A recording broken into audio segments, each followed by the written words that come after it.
my name is Kelly Dunlap. I have a master's degree in clinical psychology, and I'm currently pursuing my PsyD, or my doctorate in clinical psychology as well. And my favorite video game is Halo, all of them.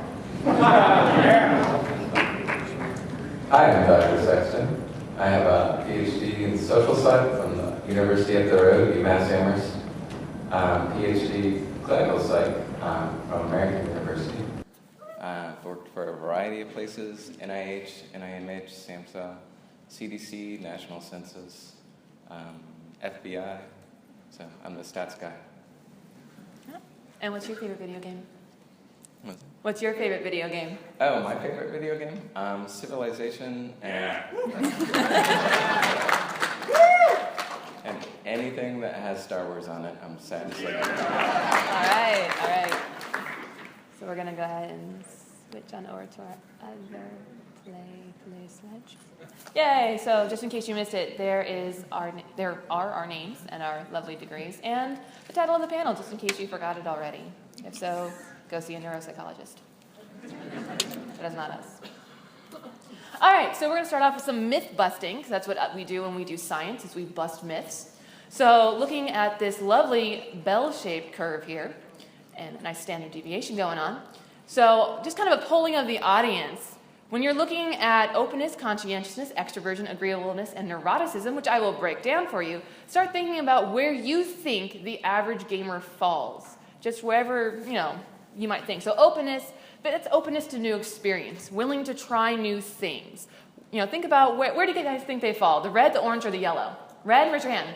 The low side. Anybody on the low side? On openness? Okay. What about orange? Anybody think they're right in the middle on orange? All right, wow, a lot of people. And on the gold side, they're more open than everybody else? Okay. Don't cheat. All right, conscientiousness, being aware of others' feelings, and how your behaviors and thoughts and words can impact how others may think, behave, and feel. Where do you think gamers fall? Red? Lower? Wow, you guys are pessimistic. Orange, right in the middle? And gold, better than everybody else on conscientiousness. All right, what about extroversion? I think that one's pretty much self-explanatory. Being extroverted, outgoing. Red? Okay. Orange? All right, and yellow. Wow, okay. We tend to be a little more controlled there. And then agreeableness, again, pretty self-explanatory. How well you get along with others, being nice to others, being kind, not contradictory or confrontational. Red? Okay, you guys think that gamers are nasty. Orange, normal. Okay. And gold, they're just so super nice to everybody. All right, and the last one, neuroticism. Whoa, okay. Easy there. All right, so neuroticism being vulnerability to experiencing really intense emotions like anxiety and depression. So red would be, they are more vulnerable to it. They're more likely to get anxious. They're more likely to get clinically depressed. Okay, wow, pretty good number. In the middle, they're about normal, average. Okay, and then gold, they are superheroes and they feel no pain. Yeah, there we go.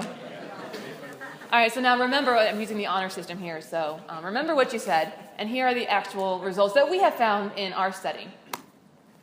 Look at all that, you guys are normal. That's good, right? Except for O, which is openness. So gamers do tend to be more open to new experiences than the normal or our norms would say, which makes a lot of sense, because if you have to keep up to date with consoles and new games and new technology, you've got to be pretty willing to be open to new experiences. But everything else, conscientiousness, extroversion, agreeableness, and neuroticism, you guys are all normal. And I think that's something we hear very often. We're told a lot of different things. If you guys saw the reel playing, all those media headlines, blaming gamers for a lot of things. So rest assured, you most likely are normal. I can't say everybody. I can't do that. So there are three main topics that come up when we discuss mental health and video games, and the three most common are addiction. I think there was a panel on it. What is with the giggling? Are we identifying a little too much here? Some projection, maybe? I don't know. So addiction, there was actually a panel on this yesterday. I think there's one after this panel tonight as well. So, we're not going to delve into addiction too much, but that's what you hear a lot about. Video games are addicted. They're taking our children, and it's just like gambling. It's just like alcohol. It's bad for you.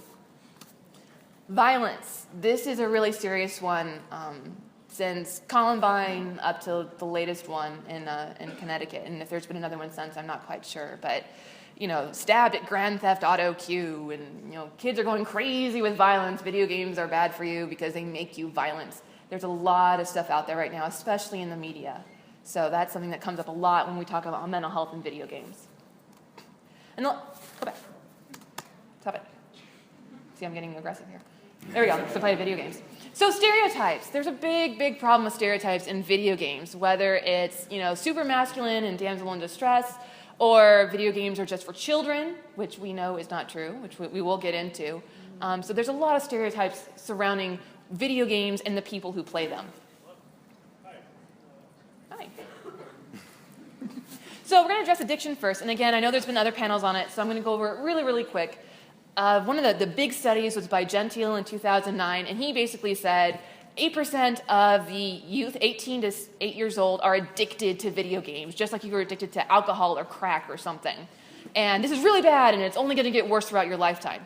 So these really awesome people in Australia did this study of adults, because we all know that there's a big cognitive difference between children and adults, and that's what this panel is focusing on, is adults. And what they did is they assessed for adults with problematic gaming habits. So they play too much, they neglect their work, they neglect their spouse or significant other, just things like that might happen, problematic gaming.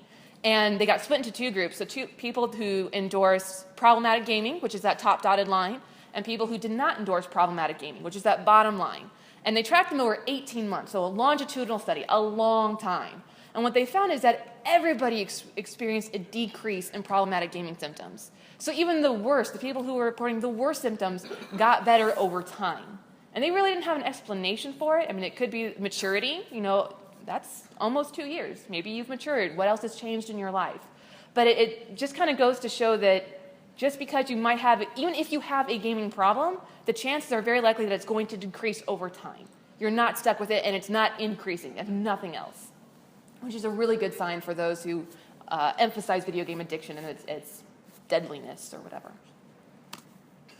So the violent video game debate. This one's really fun.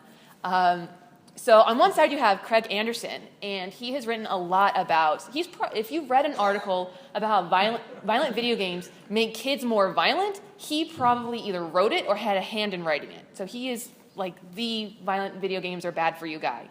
And he's actually quoted as saying that video games are a public health threat for individuals from children, so like 8 years old, up to students college age, so in their 20s. So that's what he says, that's what his research indicates, and that's what he's putting out there. Now, on the other side of the Mortal Kombat scene here is Christopher Ferguson. And if you've read anything that says video games are not necessarily bad for you, he's probably had a hand in writing it as well. And he's replicated a lot of Anderson studies and has found no correlation. And even when he does find correlations, he points out that correlations do not imply causation. Basically, just because there is a direction, it doesn't mean that it caused it. Just because someone goes and shoots up a school and they happen to play Call of Duty, it doesn't mean that Call of Duty caused that to happen. So you can't imply causation in that way. So thus he refutes Anderson. And they've been going back and forth for a while. Anderson has been writing this stuff since the 80s, and Ferguson has come in the 2000s to kind of counterbalance it. So that's kind of a summary of the violent video game debate that's going on. For gamer stereotypes, hopefully this isn't too surprising for everybody out there, but females comprise 47% of the gaming population. Yeah, ladies! Woo! Yeah! We are in the house. We are going for parity. And, the average age of somebody who buys a video game is 35. The average age of a gamer is 30. We are not, little boys with acne problems living in our parents' basements playing video games by ourselves. I think that's a lot of the misconceptions that's out there. Or you're 30-something living in your parents' basement by yourself. It kind of goes both ways. So there's just a lot of information out there that just isn't true. And part of dealing with mental health is getting rid of that stigma, getting rid of the thoughts that video games are for children, or they're useless, or they're a waste of time, or they're bad for you, or they're dangerous. So just kind of getting to know, who's buying the games. And this actually comes from the ESA's Essential Facts About Video Games, and I highly recommend that. They put it out every single year. So if you want some really good facts about who's playing and what they're playing, this is really the place to go. So again, what we did, this research is from my dissertation that I'm currently working on. And so the method is just kind of how we all put it together. And we'll get to why this is really important, because I don't want anybody's eyes to glass over quite yet. I know when I see dissertation method, I'm like, oh my God. But I promise it's worth it, so just hang with me. All right, so step one was we recruited real gamers. And that may sound stupid, but I promise you it's very important. And you'd be very surprised about some of these studies that are put out and who their gamers are. So for our study, we actually went to gaming websites and actually recruited real gamers. So we went to Rooster Teeth. Anybody a Rooster Teeth fan? Went to Griffball Hub. Yeah! Woo! And the PMS clan, because we wanted to make sure that the lead... Yeah! There we go. One right there. Oh, another one? I thought I saw one. Yeah, there we go. So we wanted to make sure that the ladies were included as well, because another problem with the literature is that there are either no women or there's like 5. And you can't really do any fun stats with 5. You can't, no. So then we collected data. We made people take a really, really long survey that had a lot of information on there about demographics, play habits, play styles, and fun stuff like depression, anxiety, personality, all sorts of fun stuff. And then we waited 30 days, and we did it again. So you got to take this really long survey twice. And, oh, I forgot the little raptor icon there. That's another thing that made our study very, very unique. And to date, I think it's the only one to have done this, is that we used raptor data to track how long people played and what they played. And again, I'll get to the significance in that in just a second. And then step 5, we did science. We made lots of shiny graphs and did science, and it was fantastic. So just as a quick recap, get gamers, assess them for mental health symptoms, wait. Reassess mental health symptoms, record the hours they played during that 30-day period, and then do science. Science. So what? So what's the big deal? Why do we care about all of this research methodology? Why is it not that interesting? For one, like I said, we had real gamers. And a lot of literature out there, no matter who's writing it, they use a lot of convenience samples. Anybody familiar with that term, convenience samples? We have a couple psychology people in the house? Yeah. So basically what a lot of times they'll do is they'll go to college campuses and say, hey, you're taking Psych 101, you want extra credit? Come take this research study. And do you play video games? No? Oh, well, that's fine. So you're getting people who might have never have played or play just console, and they're having you play on PC or vice versa, and you really don't know what their experience is. So are they really gamers, or are they people just being popped into a situation they've never played before? Has anybody played a game that they couldn't figure out the control settings on? Okay, very, very psychology question. How did that make you feel? Yeah, playing Lost Planet, rage face. Those controls were awful, awful. So, that's something to keep in consideration. So we used real gamers and we had a natural observation versus a laboratory. Imagine you're sat down to play Grand Theft Auto in a lab with someone like us two leaning over your shoulders in white lab coats with clipboards. How do you think you're going to play? Yeah, or one really excited, we'll sign him up right away. I'm going to play violent. You're going to play violent? Okay, so you might be doing it to show you think I'm violent. You haven't seen violent yet. So what Raptor allowed us to do is we were able to watch, not really, that would be creepy, but we were able to observe gaming habits, your controller, on your TV, on your schedule, on your console, with your games, and your habits. So we're really observing you in your natural habitat, like Steve Irwin. We're just out there. Oh, you pretty little. No, I don't do. Okay, that wasn't Australian at all. So sorry. So that's another big thing, is that nobody else has ever done that, because when you collect data like this, you have to be in there or at least around them. And the average time for playing, can we get a guess? How long do you think gamers were allowed to play in these laboratory settings? Half hour? Do I hear higher, lower? Half hour, half hour, half hour? 10 minutes? 10 minutes? Do I hear 10 minutes? 15 minutes. Yep. About average time is about 15 minutes to let people play. Yeah, how can you play that? You pull me off a Halo after 15 minutes, I'm going to be a little angry too. My aggression levels are going to be a little high because I'm not done yet. I've got flood to kill. So that is what is so different about this study, and that's why we really wanted to present on it, because it's real gamers in their real habitats doing what real gamers do, not some abstract sample or some kind of laboratory experiment. So this is what we found. Okay. So the first question is, are you crazy? That's a valid question. We want to know. We want to know. What we found is that pathology actually does not predict actual gaming, which on average in the sample is 2 hours a day. So it may sound like a lot, but if you think about it, people do a lot of things for entertainment 2 hours out of the day, like watch TV. So, when you're looking at this, the green ones are how much, we first asked how much do you expect that you'll be playing per week, and then we looked at how much you actually play. And in terms of symptoms of depression, and if you're into this, the BDI, anxiety, if you're into it, the STAI, state anger, STAXI, trait anger, STAXI. Those are the measures if you're into this. What we found is the only thing that really predicts is what you expect to play. And so people who are depressed and people who have a lot of trait anger, that means like enduring over years, they expect to play more, but they don't. Ta-da! So, are you guys crazy? No. The more you play, crazier you are? No. So, there actually isn't any real connection. So it does predict expected gaming. It's what we call a small effect. That's another thing to watch out for in these studies. Sometimes they're like, oh, there's this huge connection. We explained 1% of the variance. But you can get significance that way. So it's good to identify what are small, medium, and large. And so these are both small effects. So, one thing to keep in mind, sorry about the last slide, is important whenever you're looking at the research. There's something we call negative mood state processing bias. People who are constantly depressed or constantly angry don't really see the world accurately. And so if you ask them, what do you do? Or what are you going to do? They don't report accurately. So if you're looking at research that seems to draw a connection between these two things, they may just be, both of the things that they're reporting are coming from the pathology. It's not actual reality. So they say, oh, there's a connection between this and that. No, they're just biased reporting. So, cool, thanks. So we wanted to know if your beliefs about your gaming habits predict whether or not you would game, and we looked at 3 different things. First is, are you playing video games instead of going to a therapist? Are you using video games as a type of therapy?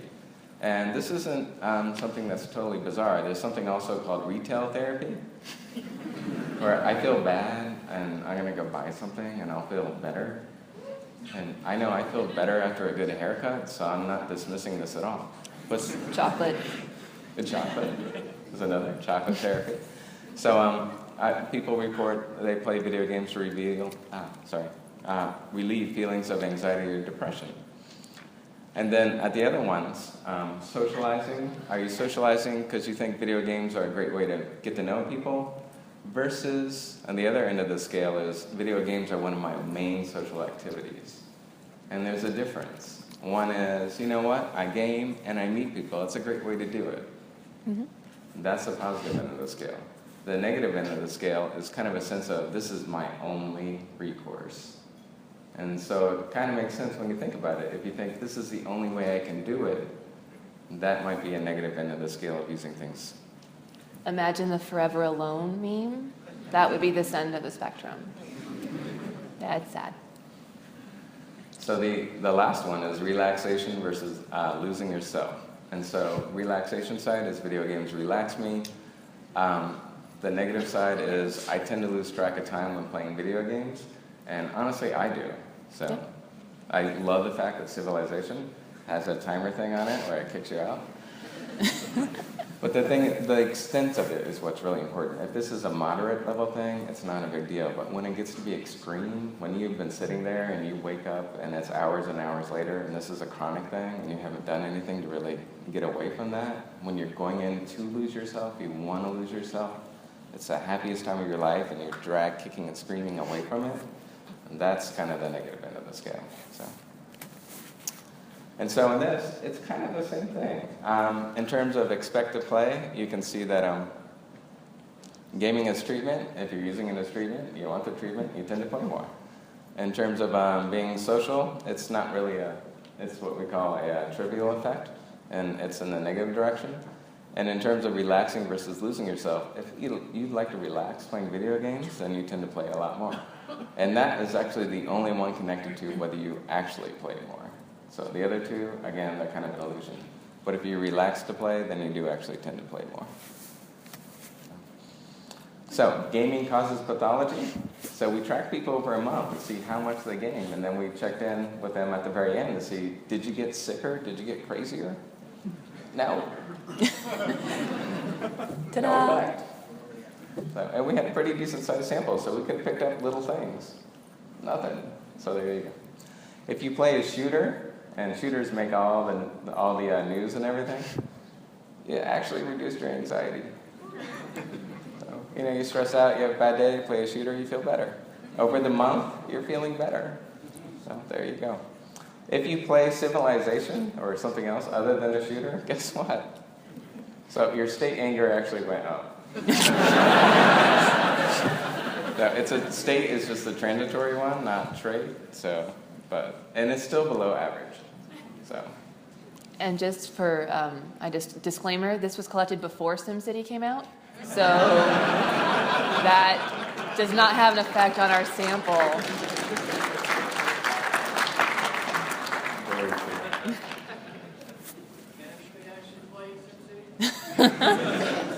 We aren't able to answer that question at this time. It needs more research. So in terms of your beliefs, why you're gaming, how those had an influence on things, if you're using them, if you're seeing them games as a good place to meet people, guess what? It actually reduces your depression. So if you think, you know what, this is another part of my social life, and it's a way that I meet people, it actually works.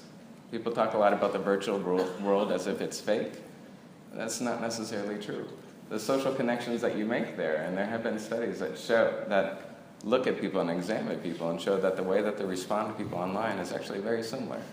And so it can be a good thing. In terms of your state anger, it actually drops it. So, in terms of relaxing or losing yourself, the more you use it for relaxation, guess what? The less anxiety you feel. So that works too. Games as treatment, it doesn't work. Mm-mm.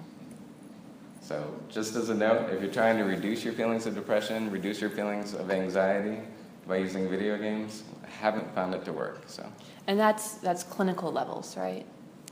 Actually, we're looking at just symptoms overall. So in terms of looking at clinical levels or not, the number of people who play video games who are crazy is not enough for us to really have good power to pick up anything aside from large effects. So there were probably some small effects, but we couldn't claim significance, so we couldn't claim that they were totally different. So this is like symptoms overall. So even if you're just bouncing around at the subclinical level, and maybe you're at risk for further depression.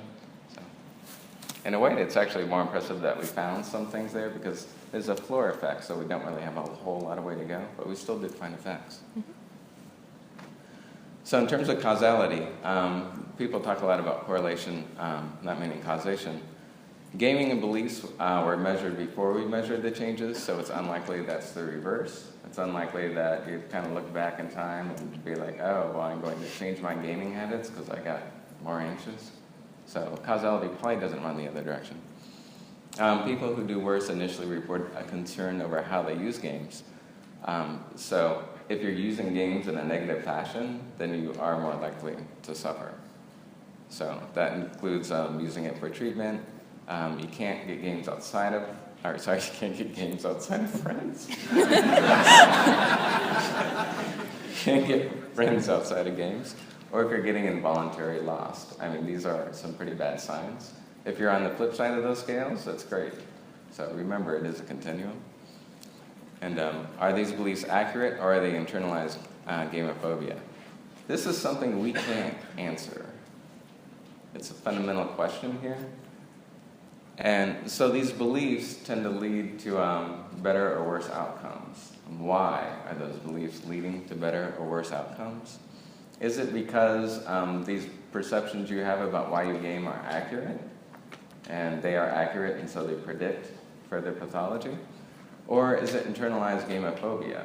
So the extent that you game a lot and people say, oh, well, you just game because you need to get friends, or oh, you just game because you want to escape the world.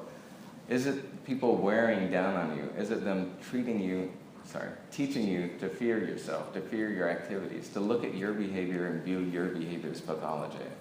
That's a possibility here, and one that we can't rule out. So are you facing a lot of pressure and stress because you game, and that's leading to the negative outcomes? Or is it because you're using games in an unhealthy way, and that's leading to the negative outcomes? We really can't answer that. And with that in mind, as a clinical psychologist, I have to wonder, to what extent would changing your perspectives on your gaming help? If this is what we call a framing issue, how you understand your behavior is what leads to pathology, then is my goal as a clinical psychologist to get you to understand that gaming isn't sick, that if you find friends through gaming, that doesn't make you pathetic, it makes you human, and it's a great thing. So do we need to change the frame? Is that getting lost? If I get lost, but I set, an alarm on my phone or in Civilization, I tell it, hey, kick me out at this point. If I manage it in an appropriate way, is that getting lost? Is that really leading to pathology? Or is it when I tell people I get lost and they go, oh, wow, you get lost. What kind of maniac are you? Is that what's leading to the pathology? We don't really know. So, likewise, to what extent would changing gaming versus non-gaming behavior help?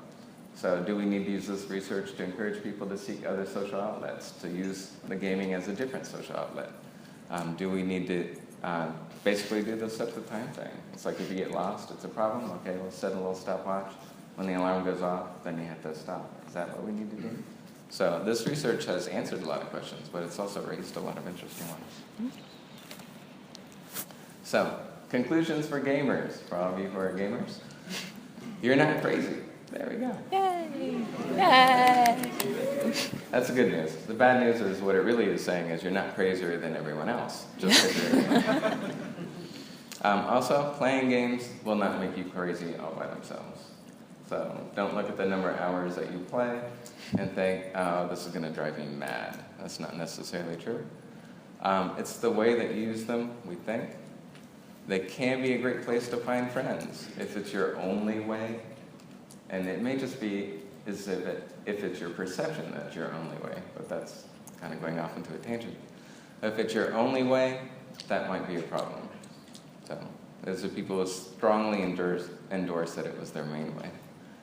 They can be a great way to relax. I know I use it this way all the time.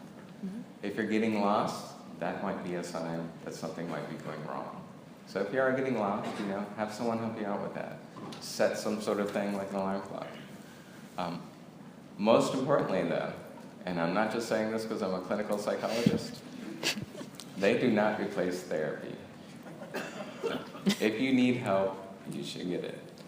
So, and actually, we do other research on clinical efficacy, and in terms of talk therapy, it's actually been shown to be better and more long-lasting than drugs. So finding someone, and there was a great presentation the other day about a gaming affirmative therapist, but finding someone that you can talk to about any issues or feelings that you might have can actually help a great deal. So, if you were a designer, are there any designers in here? Yeah, all right, cool, some designers. We don't know if you're not crazy or not. You might be. So just so you know, your consumers aren't crazy, and what you're doing isn't driving them crazy. So that might be a little bit of a load off. People do buy your games to meet these needs. So that's something important to keep in mind. The extent that you can address these needs would be fantastic, such as getting lost, facilitating positive socialization. And I know I've been playing games for a couple of decades now, I have to admit, and I have seen the social aspect just blossom. And it's been fantastic. I think from a mental health perspective, but also I think the extent that people meet this in a positive way really kind of encourages sales, let's be honest. So, are there treatment-oriented games? This is actually a developing field, and it's a niche market. There actually aren't that many crazy gamers out there. But treatment-oriented games I think are very promising in the future, and I know Kelly has a lot of great ideas along those lines.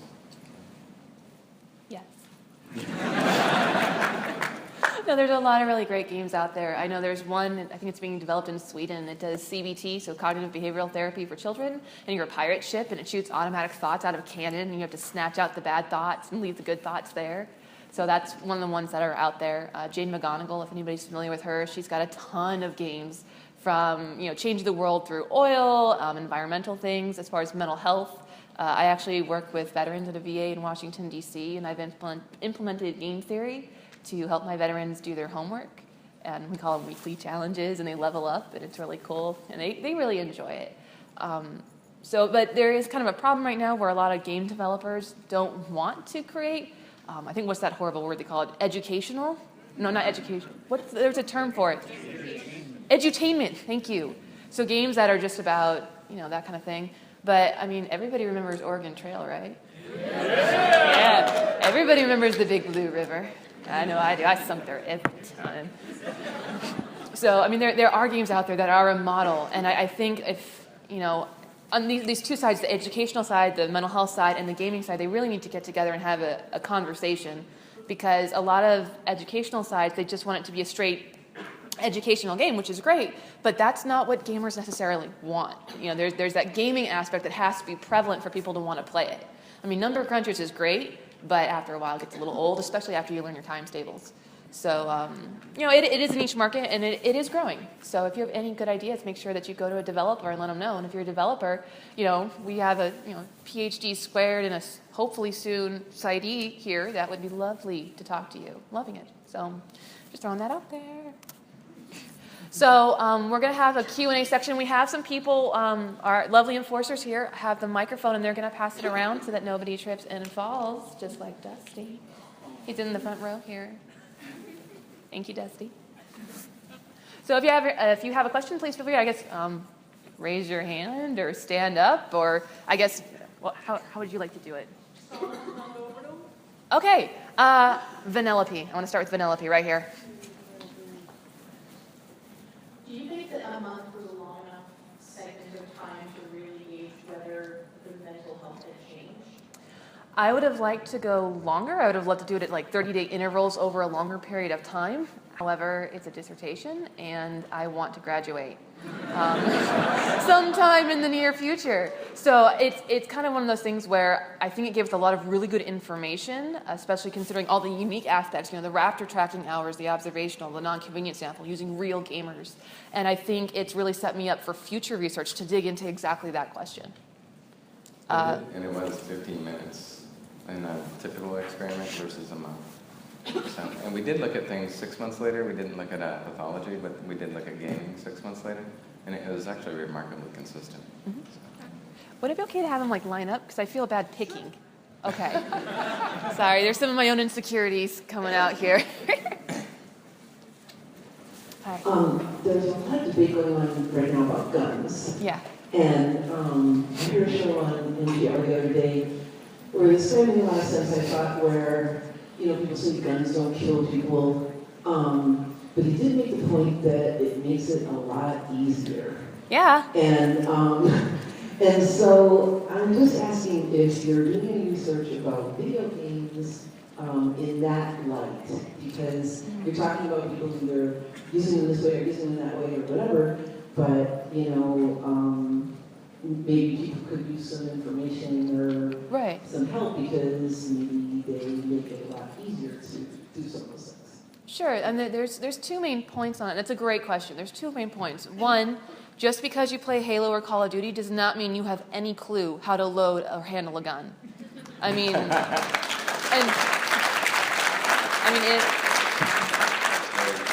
If you've never handled a weapon, if you've never received any kind of training from either a family member, a sibling, or anything like that, I can guarantee you, I've done weapons training. I had no idea how to do anything with it, other than, yeah. I actually like talking about the connection between video games and guns, although I know that's a whole other I'm sorry, I misunderstood you. I was just talking about the connection between video games and mental health, like if video games make it easier to lose yourself, make it easier to, some of those things we were saying that weren't healthy.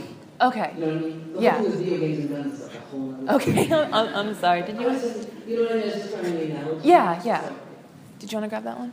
No, in a lot of media, actually, while she was responding to that, in a lot of media, it talks about it in terms of behavioral facilitation, meaning it kind of teaches you and trains you and models for you the proper behaviors. And as she's pointed out, the real behaviors involved actually don't really match up with video games very well.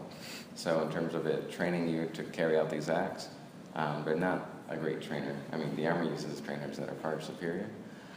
But in terms of the mental health aspect, we didn't see any changes at all in trait anger. And the state anger changes actually came from the more benign non-shooter, well, what they consider benign, non-shooter games, and it was just state anger. And the important thing to keep in mind is even though we saw increases, it was still far below the average person. So I have been walking around this conference, y'all are very nice. So it's not, I mean, I also go to football games.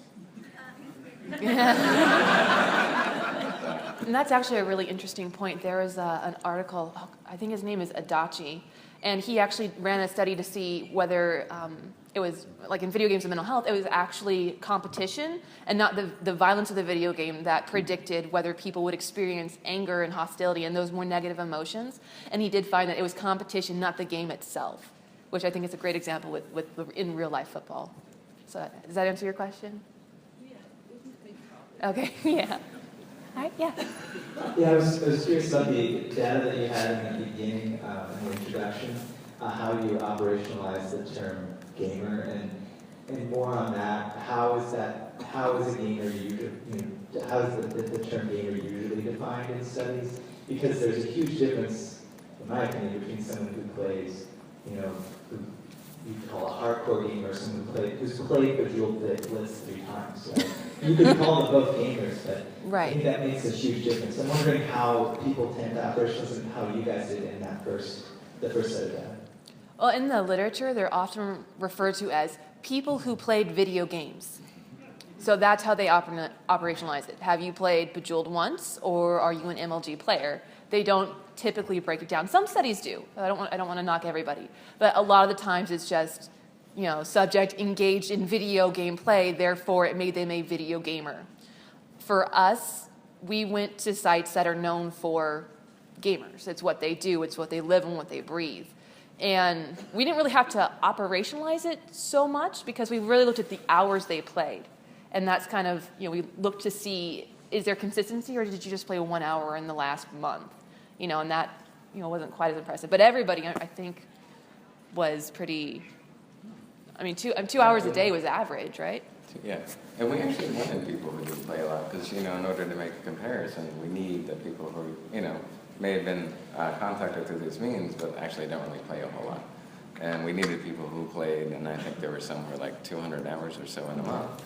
We needed those people. We needed the whole range. So. Okay. Yeah.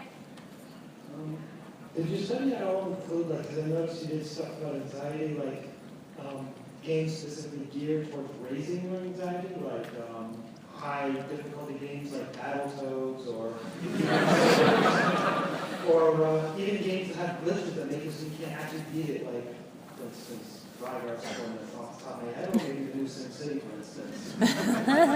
Well, this came out before SimCity, so thankfully, otherwise our state anger would be much higher. We didn't. We really wanted to see what people played in their natural environment. We wanted to see what people would play when they were given free reign on their schedule to play whatever they wanted. So whether or not the frustration level of a game is something really hard to kind of capture, or horror games like Fear, ones that are supposed to raise your anxiety level. I don't remember coding for any horror games, but you can't quote me 100% on that. Most of them, the vast majority were Mass Effect 3, Borderlands 2, and Halo. Those were the big three that we had. And we had a couple puzzles, a couple fighters, and a couple not brawlers. I'm forgetting one of them, but that's okay. But as far as ones that intentionally raise your anxiety level, if there were any, I don't even remember them, so there probably wouldn't have been that big of an effect. But that would be really interesting to see what would happen if you had people play games like that. Yeah. So from your data and from a lot of what you've been citing, you show that video games really don't should have this huge connection to what the media portrays. So I was wondering, is there research that is going into making games that actually target those type of effects, like not just positive ones, because I know education in games, that's a huge thing right now, but also negative ones. Are there developers out there that are actively trying to see what can I make a game that will make someone incredibly angry to the point of, clinical anger, compared to people just make games because they want to, make a shooter or they want to make a good story or something like that. Like tweaking, was there? I can't particularly think of a specific game designer out there that's out to piss people off other than SimCity and EA. Going back to that, the only thought I can really think of is that one Japanese game that's banned in the US because you go around trying to, I don't want to use the triggering R word, but sexually assaulting women. That's the only one I could think of where it would definitely raise that. I mean, for me, it would piss me way off. I'd be off the deep end with that one. But as far as game developers with the mission of going out and pissing people off to make them do bad things, not that I'm aware of, because if you do that, then your person's going to jail and they're not going to buy your next game. So it's kind of counterproductive, right? Sure. Quick question, well, two-part question. For your Raptor program, did it cover data from, say, consoles to tablets to phones, like, being here at PAX, everybody did DS? Yeah. And did it cover deviations, like us military to go TDY, or the week when I'm here, I'm obviously on the console, so did it cover deviations for those? It didn't cover tablet or mobile because Raptor just can't cover that. It can cover PS3. I think it covered 360 definitely, computer, because that's a big one too. And maybe DS, I'm not sure if it was Wi-Fi connected, but as far as mobile and tablet, Raptor doesn't have that capability. Not that I was made aware of anyway. And as far as when being deployed or TDY, if you could log in on your gamer tag or PSN ID, then it would track it. But if you weren't using that, then there was no way for us to be able to log those hours. So it's not perfect by any means. I mean, we're not saying that this is the answer, but it is just a different take on it because you're not in a lab. What's the name of that CBT game you mentioned? Do you know? Or who was that? I think it's called Treasure Hunt. I can look it up for you. If you want to come up here after the panel, I can look it up for you. I have it on my phone somewhere. But yeah, it's a pirate ship in CBT. I don't think it's out yet, though. They're still in development, but it's coming soon. Okay. Are you able to, or would you want to share the PowerPoint? Oh, yeah. I got to check. Those are your graphs. Sure. Okay. Yeah. Thanks. Sure. So one of the last guys pretty much asked the first part of my question. Okay. But, so you said you're able to keep track of PC gamers separately and all that kind of stuff. I guess it's kind of two-parter now. Did you find any noticeable differences between PS3, 360, and PC? Or did you find? I know you said that shooter and non-shooter, non-shooters had a slight increase in anger. Did you go more into depth about different genres and their effects, as well as different consoles and PC? Well, I can handle the console part of that. There weren't really a whole lot of PC gamers, I'm going to be honest, maybe 5. Because Rooster Teeth, Griffball Hub, and PMS Clan. I am a huge Xbox gamer, so most of my friends who are willing to retweet about my study are also Xbox gamers. So I'd probably say at least 90% of our sample were Xbox gamers. So there wasn't a lot there to do console-wise. Do you want to handle the RPG? Or the second part of that question about the analysis we did on shooter versus non-shooter? What exactly about shooter versus non-shooter? Well, you said that shooters didn't really show any difference, while non-shooters had a slight increase in I think state anger? Oh, Yeah. so shooters went down in anxiety, and non-shooters went up in state anger. Could you go more into depth, maybe, I play strategy games, like Victoria 2, Yeah. There he is. But I play strategy games, I think it's Victoria 2, sorry. So do maybe strategy games have a different effect, maybe racing games or something like that? Or is it just, in general, non-shooters have a slight increase in temporary anger? It was one of those situations where we couldn't slice the data set that thinly, or we would have, we would have only been able to find really powerful effects. And I did actually, because I also love strategy games, I did take a look at that, and there wasn't anything that was reliable or strong enough to really talk about. So it doesn't mean it's not out there, it just means we didn't have the data set necessary to take a look at it. First of all, thank you for taking the time to answer some of our questions. I appreciate it. I guess I have a two-part question. I'll try to verbalize the best way I can. The first part would be third-person shooters, third-person games versus first-person games. Did you guys ever, in your studies, consider the idea of different levels of immersion, of actually seeing your character and playing with that character and living that story's character in your couch versus kind of just seeing hands and kind of, you know what I'm trying to say? Mm-hmm. Did you guys ever stumble across that through your studies or anything like that? I mean, it's a very interesting question. There's this whole idea about immersion, and there's like some key things that need for you to become immersed and to lose track of time and things like that. You know, first person, third person does have an effect on that. That was just kind of outside the bounds of what we were really able to do at this point. Again, most of the shooters were Halo and COD. So, you know, we didn't have the best balance of games played necessarily to be able to kind of slice the data and look at it like that. And the second part of that question would be specifically on multiplayer Call of Duties or Halos. I'm not a big multiplayer game, and I noticed that my little cousin, he plays multiplayer, and watching him play a couple of times, I noticed that it's the same missions over and over and over, and a lot of people appreciate that and like that, no disrespect, but I just felt like, wait, you do the same thing 50, 100, 200 times within like 2-3 hours. And I was just wondering if that's, it's definitely not beneficial to your brain, but if there's anything bad that comes with it, or it's just, as long as you're having fun, you're having fun kind of a thing. So just to make sure I understand, he's kind of have like a repetitive behavior. He just does one thing in the game over and over again, like grinding in WoW? Okay. Okay.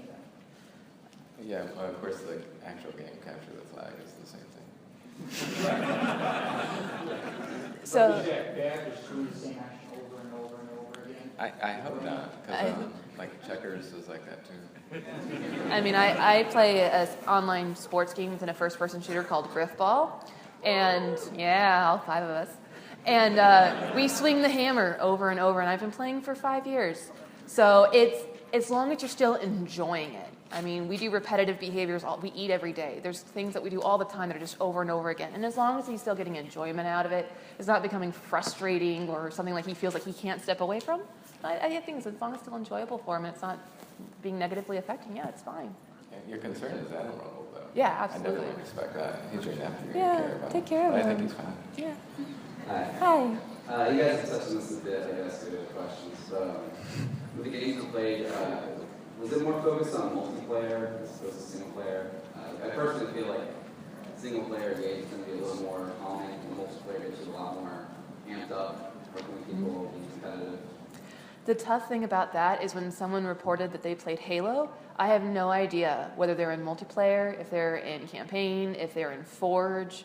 So we couldn't really look at that. So even if you have a game like Halo where you can play single, you know, you could do campaign solo legendary if you're suicidal and you wanted to do that. But, you know, versus something like Fallout 3, you know, which is just a single player game. So we couldn't really break that down necessarily because you can't tell what people are playing when they're playing a game that has the multiplayer option on it. We did do something. We did look at it a little bit, but we didn't see any effects. Yeah. I feel so like we're disappointing them because we didn't find anything bad. You guys just aren't crazy enough. I know. Hi. I'm from a different group that is often identified as being socially anxious, addictive behaviors, loners, which are artists. Oh, welcome. And I'm married to a gamer, and so that's why I'm here. And one of the things I thought was interesting when you were talking about getting lost in the game is it made me think of the desired state in art making of getting into flow. Flow, yeah. Is it the same? It can be. I mean, there's some that loss of time. It definitely happens in games. I think we've all probably experienced it, and that can happen either because you are just not being cognitively aware, or it can be happening because you've entered flow. You've hit this perfect stride of being challenged right on the edge of your ability, but able to overcome that challenge every single time that you feel like you've mastered it. And it's a sense of fulfilling and mastery, which is what flow is, just in case anybody wasn't aware. So sometimes it can be, especially with professionals, because flow is something that takes a long time to master. You know, it's not. But video games, I'm trying to remember who it was. Someone wrote an entire article about flow in video games. I think it was Jane McGonigal writes about it. I don't know if she originated it or if she researched it, but it's in her book Reality is Broken. There's an entire section on flow, and she talks about how video games allow you to enter that state much more easily than, say, a pro football player who's trained all his life to get into the zone for that one Victor Cruz catch on the helmet. Go Giants. Woo! We're in Boston. I know. Let's see that expressive anger now. So if you haven't read her book, I would encourage it, because there is a chapter on flow in there. But yeah, it's kind of hard to tell, are you just losing track of time or are you in flow? It's not easy to tell. You don't read articles about people getting lost in a book. Exactly. Exactly. So it's not necessarily a bad thing. It's just, yeah. So this one's a really quick one that I'm sure you have the answer for. You said you had a great data pool. How big was your data pool? Okay. Let's see. For time 1, it was 365, and time 2, it was close to 100. Awesome. Thank you. Okay. So you mentioned the term getting lost a lot. Do you have a solid definition for that? Because I've spent maybe 200 or 300 hours on 3 different Skyrim cities. No. But, who hasn't? But I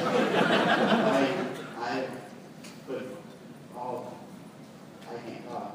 All while being completely aware of the time, so I was wondering what your definition for that was.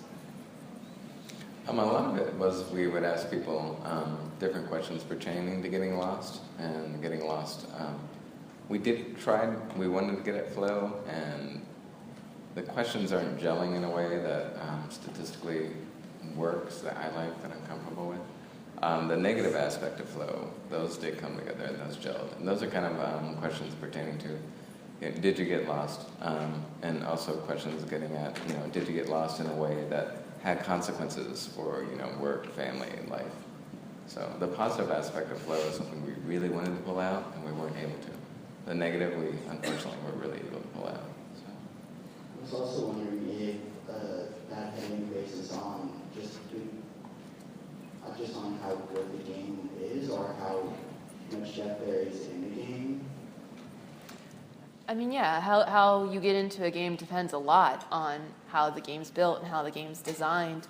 I had a really tiny little study in my undergrad when I was first getting started where we looked at whether game design and controller function impacted how people felt after the game. So, for example, we had played an M-rated game like Halo, and we had a T for game which was Lost Planet, and then there was an E game, I think it was like Lego Star Wars or something like that. And based on the literature, you would imagine that the more violent the game gets, the more angry you would get. But what we found is that level design, the biggest complaint people had when they got angry was that level design, enjoyment of the game, and controller setup was what led to the anger, not the violence, not the amount of blood. So, it's a lot of how much you enjoy the game will depend on how much you get into it. Sure. All right, we have 5 minutes. So we will try to move into a lightning round. But if there are people left over, we'll be hanging out after the panel too, so don't fret. Sure. This should also be relatively quick. You guys use very real games a lot. I was wondering how specific you're getting with that firm. Do you need to be covering multiple consoles, or do you need to have a vested interest as far as outside of gaming, maybe be interested in gaming team, whether it's esports or developing games? It's a term, we didn't operationally define it or anything. It was mostly in comparison to the previous studies that were done where they just took, Psych 101 students who needed extra credit. Or, when they did studies on kids, they just went into elementary schools and saw which parents would sign the consent form. They didn't actually go to the places where gamers live. They didn't go to forums. They didn't go online. They didn't interact with them in a place where you could find people who reliably play, and not just once a day, but have been playing for a really long time. So when I said real gamers, I meant people are in this room. There's not necessarily you don't have to meet a minimum MLG status, you don't have to be a level 50 or an N7 or anything like that. It's just, do you like playing games? Do you play them? Do you enjoy them? Do you consider yourself a gamer as opposed to a Psych 101 student who really needs extra credit? Yeah, and I was going to actually follow up that. So I know you mentioned going to DMS and Group P, finding people. There's no criteria to anything necessarily besides we think we are gamers. And you have to have an in, because if you don't have an in, no one's going to listen to you. So she was wonderful in that regard. And we used Raptor to track too, because we wanted to get away from people self-reporting. Because you could see people self-report, but that's more coming from, any pathology than it is from actual experience. So we wanted real data. So. Sure. Hi, sorry for asking kind of a long question you're laying around. During my senior year of high school, I wrote a paper on violence in video games. And a lot of things that came up that I noticed at least that I saw happen in the real world, but there wasn't a lot of study behind it. Is there any correlation between violence and basically say like living class, like lower class, or middle? A good example would have been the Columbine shooting, someone's double, and I don't remember his name, in which he was bullied a lot, which led to the shooting, even though he played a lot of Doom. I play a lot of Doom, but does this class have any correlation to violence? You know that at all? I don't know specifically about class, but I do know that childhood experiences do. There's an article I just read like 2 weeks ago about Ferguson. Remember our guy? He was on the right side. Yeah. So yeah, he did a study on whether experience to childhood abuse, whether it's verbal, physical, or anything like that, influenced whether or not people would express more violent tendencies. And he did it with a forensic population, so he actually could see if they would express those violent tendencies. And what he found is that when he controlled for that, so when he removed the people who had experienced abuse as children, there was absolutely zero correlation between video game play, violent or otherwise, and acting out aggressively. However, when he reintroduced the people who had experienced abuse as children, it shot way up. So early experiences and what happens to us as kids and in our environment is what helps shape what we do as adults. And he also went on to say that even though video games might shape the way people present that violence, so if you like Grand Theft Auto, you might go run over a prostitute, but serious, this is serious, it's me. It's not going to make it more or less likely at all to happen. So just because you play Doom and this other guy plays Doom, the fact that he had this particular experience growing up is what's kind of shaped him more than playing Doom, if that makes sense. Right. The only thing that I really found was that if certain things were in effect beforehand, like instead of abuse, I found that instead of doing anything cause, there were other catalysts. I haven't particularly seen catalysts. I've seen more shaping. Like I said with Grand Theft Auto, if you play that, that might be the avenue that your violence takes shape. So they might shape the way you act out, but they don't necessarily, I haven't found catalysts yet, but I think you're right about early childhood experience shaping and creating the potential that's there. Thank you. Sure. Also keep in mind over the last, not here in general, but not here in specific, but in general, over the last 30 years, violence rates have been plummeting. I have a video graph game of that. use has been shooting up dramatically. So to make a correlation between the two, you would actually argue that they're beneficial. You had a great question. Yeah, I thought it was awesome that you used Raptor for your study, and my question is, what statistical data did they use prior to that, as far as when they say that playing games made people violent? Did they know how long people played, or did they just throw that up in the air and let it run? Well, they would ask for self-report. How many hours a day do you think you play? Which, as we've shown, is not a reliable way to assess how long somebody actually played. And they just do a lot of self-report. How much do you play? What do you play? That kind of thing. And then for the aggression, they have questionnaires that they would administer to people immediately after about 15 to 30 minutes after they played the violent game. And that's how they assessed for aggression. So yeah, it's not very comforting, is it? No, no it's not. All right, do we have time for... All right, one more minute. Lightning round, let's do this. Hi. Hi. I work in a lab that does human psychology of video games. Oh, cool. That's awesome. I just wanted to, one day I had a question about immersion in video games, and that's one of the things that our lab specifically does, to answer the question. Oh, sure, yeah. So if you Google Kent Norman psychology immersion, you'll find from studies on that. And also, the guy who came up with the flow was Mahai, Chicks at Mahai, and he drew it a little bit. My question was, you guys talked about how people that seem to be depressed seem to exaggerate or misrepresent the type of reality. Like around, did you say a little bit more on that? Because I was familiar with the thesis of depressive realism, being that people that are more depressed tend to see the world in more negative, realistic terms. Like, you know, what some people call a pessimist, they call themselves a realist. So can you say what that meant for the study? Sure. Depressive realism is when I look at someone and I realize they don't think I'm that great. So it's kind of a general perception of the current, the now. And also it's kind of we tend to be generally optimistic, and it's kind of more realistic in the sense of, you know, life's going to suck. And life often does suck. We're strong, so that's not a big problem, but it is true that life tends to suck. So that's depressive realism. The negative mood state bias is if someone's in a negative mood, then when they look back, they think, oh, things were always horrible. And then when they look forward, they're like, oh, things are always going to be horrible. So I actually used to do that kind of stuff in the lab, and it was a lot of fun. But so there's the depressive realism, which is a phenomenon that happens in some occasions, but there's also a negative mood state bias that happens in others. So that's more to do with affective forecasting. Yes. I think we're at time. So, but just remember, we'll hang around here, and I just want to thank everybody for coming and supporting us. It was really awesome. Thank you guys all so much.